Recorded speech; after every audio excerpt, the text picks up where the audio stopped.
Paul's letter to the Galatians. It was written to a number of churches in the region of Galatia where Paul had traveled on one of his missionary journeys. You can read the stories in the book of Acts. He wrote this important letter from a place of deep passion and frustration. Here's the backstory.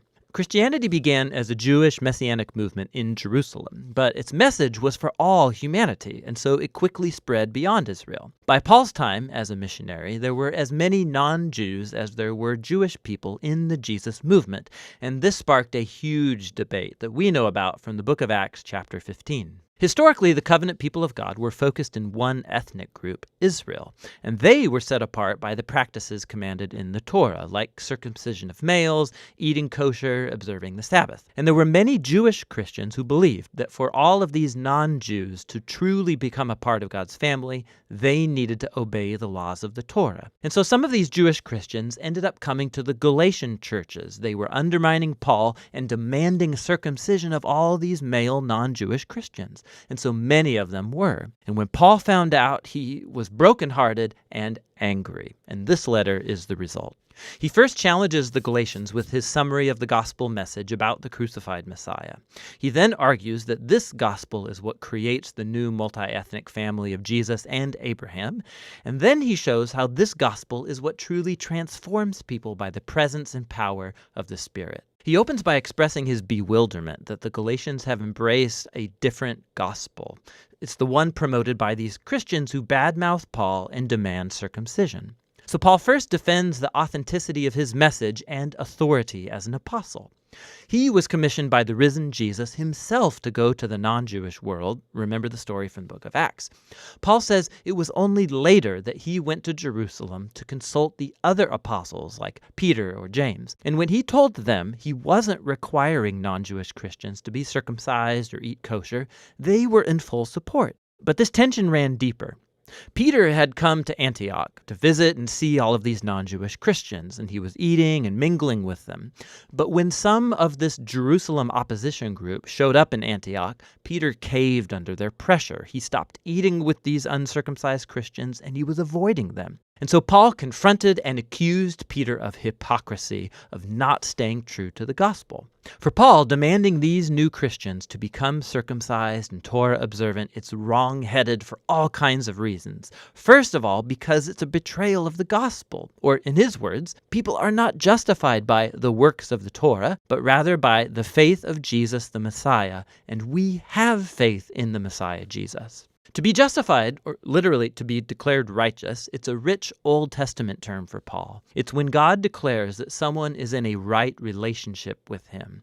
They're forgiven, they're given a place in God's family, and they are being transformed by God's grace. And it's Paul's conviction that no one can be justified by observing the commands of the Torah, but only by the faith of Jesus. This is a dense phrase, and it could refer to Jesus' own faithfulness in living and dying on our behalf, or it could refer to our own trust and devotion to Jesus. Either way, the point is clear.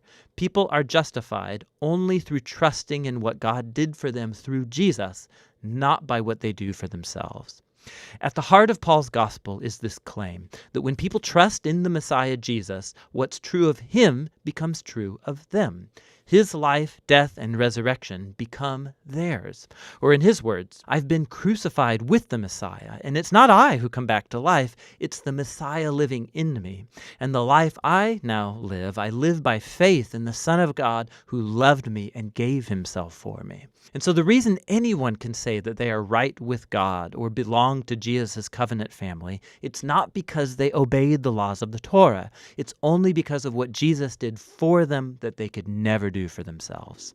Now, this profound understanding of what Jesus accomplished, it has huge implications for who can now be included in God's covenant family and for what it means to live as a member of that family.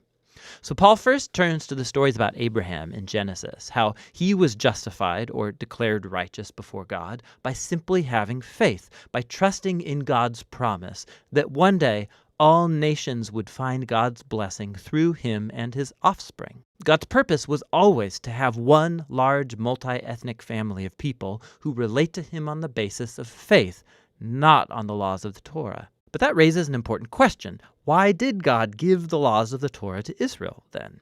Here Paul offers a very brief and dense explanation that he will later fill out in his letter to the Romans. He observes that the laws of the Torah were given to Israel at Mount Sinai long after God's promise to Abraham. And if you read the Torah carefully, he says, you'll see that God always intended the laws to be a temporary measure. He says the laws had both a negative and a positive role. Negatively, the laws acted like a magnifying glass on Israel's sin. They exposed how Israel shared in the sinful human condition, constantly rebelling against God's law. And so the law, which is good, ended up pronouncing Israel guilty and all humanity with them. Or in his words, the laws imprisoned everyone under the power of sin. But the laws also had a positive role. They acted like a strict school teacher that kept Israel in line until the coming of the promised offspring of Abraham, the Messiah. And once the Messiah came, he fulfilled the purpose of the laws on Israel's behalf. Jesus was the faithful Israelite who truly loved God and neighbor.